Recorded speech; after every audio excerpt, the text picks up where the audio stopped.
Hi, Phil Aston here from Now Spinning Magazine with this week's playlist. And these are the 7, well actually it might be more than that, or 7 items, albums, box sets I'm dipping into in this particular week. And going forward, these will be more probably sporadic kind of videos, as I might concentrate on album of the week. Because one of the things I'm very conscious of, and I got myself recently to go into like one album a day, is that there are some things I just want to keep playing. I want to kind of immerse myself into, like those days when we only had 10 albums. Do you remember those days? And for those of you who's just started on the journey of collecting music, you know what I mean. Where because of that, you play albums over and over again, and you know who produced it, who took the photographs, you know everything about them. And I still want to try and capture that sense of wonder, really. And also, I'm doing a lot of podcasts and interviews at the moment, and that is also inspiring where I go with my music. And the first one is Nazareth, and this is the BBC Rock Hour live at Hammersmith Odeon on the 16th of March 1980. And the reason why I'm playing this is because I interviewed Sal Clemenson last week, and we talked at length about his time in Nazareth and the 2 albums he did in the band. And he talks a lot about, why he moved on to do other things. But I wanted to listen to some stuff he did live, because he wasn't on the Snaz live album. He'd left before that came out. And it was really interesting to hear the band, obviously, with 2 guitars. And this album, this double live album, is from the Loud and Proud box set, which I've done a separate video on the channel. But it obviously features songs from Malice in Wonderland as it was then. And so you've got Razmanaz, I Want to Do Everything for You, Showdown on the Border, Beggar's Day, Heart Grown Cold, Big Boy, Holiday, This Flight Tonight, Hail the Dog, Talking to One of the Boys, Expect No Mercy, Broken Down Angel. I think most of this is available on the Malice in Wonderland CD as extra tracks. But it was a nice touch of BMG to put this as a vinyl double in that big box set, which is one of the best box sets in my collection. And it really brought home to me how great the band were, Nazareth. And this is really well produced, great mastering, and a great performance by the whole band. And you can tell when Zal's playing, and he complements, the rest of the band really well. It was a good fit, and it must have been, a difficult thing in some ways to move on to do other things, because obviously at this time Nazareth were playing stadiums and all sorts of things.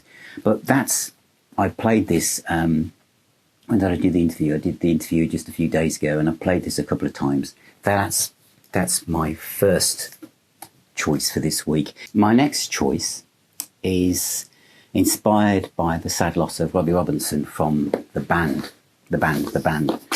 And it's this box set, which I've had for a very long time. When box sets were this shape, remember that? And they came with one-off designs in paper stock and all that. It was just a 3D set. A lot of these things they were like jewel cases at the bottom. I think Who is similar. I've got loads of them like it, where there's no inlay card as such, because all the information was on the booklet. And this was very art paper, as you can see here. And very well put together. Photographs were done as if they were from the 1930s. Great essay, and contains most of the tracks from all of their albums. So I've been dipping in and out of that as well.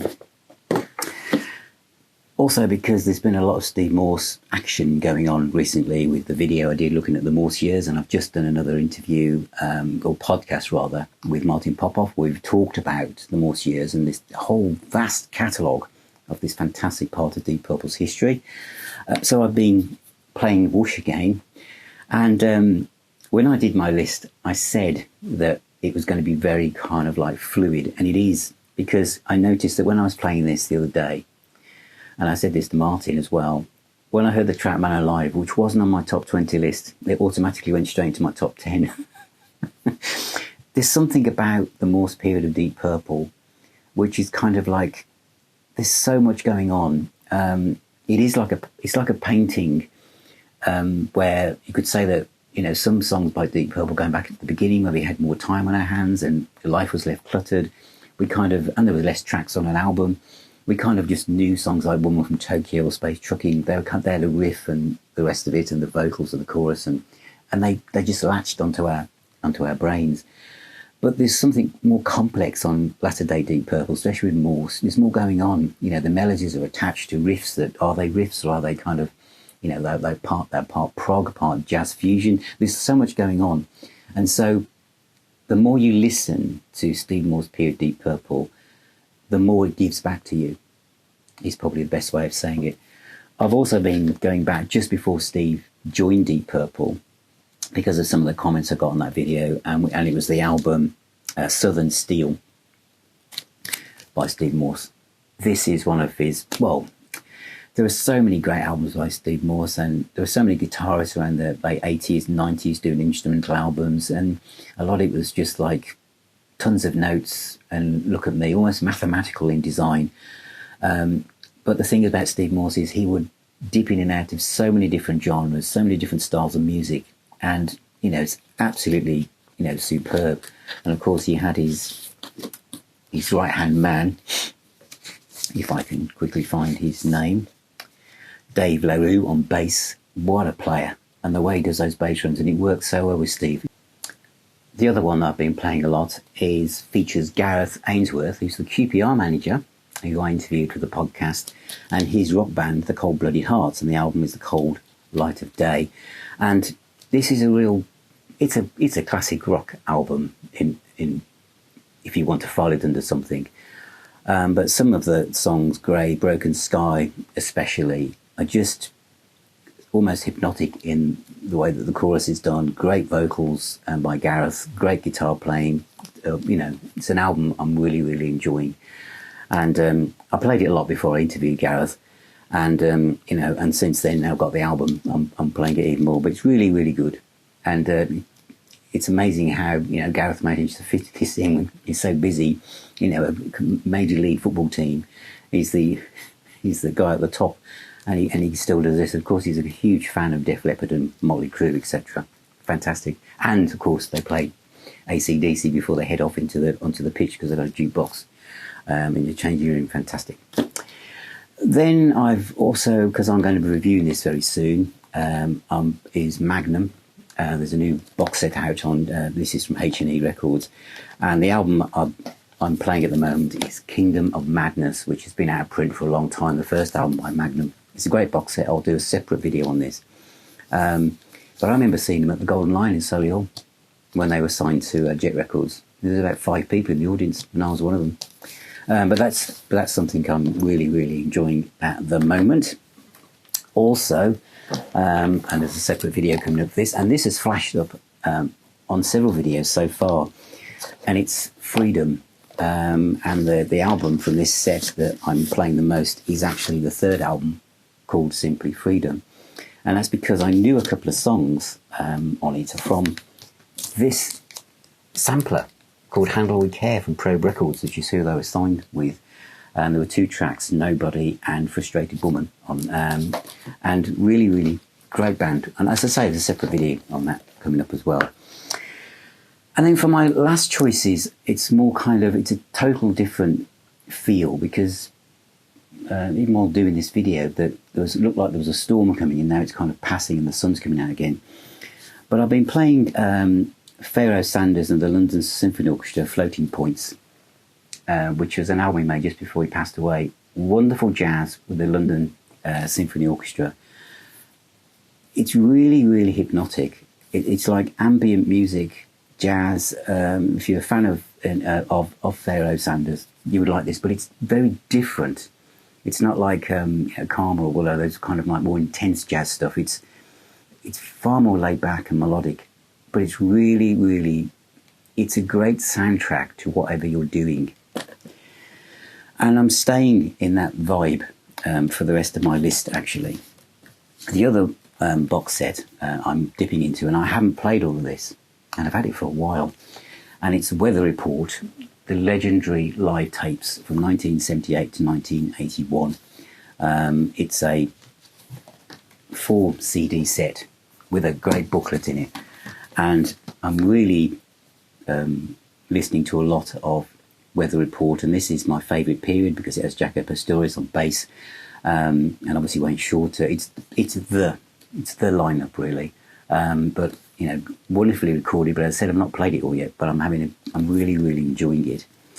And then finally, it's kind of moving into jazz classical land, more classical. It's dipping into this box set, which is actually one of Sue's, which is Philip Glass, and I love Philip Glass.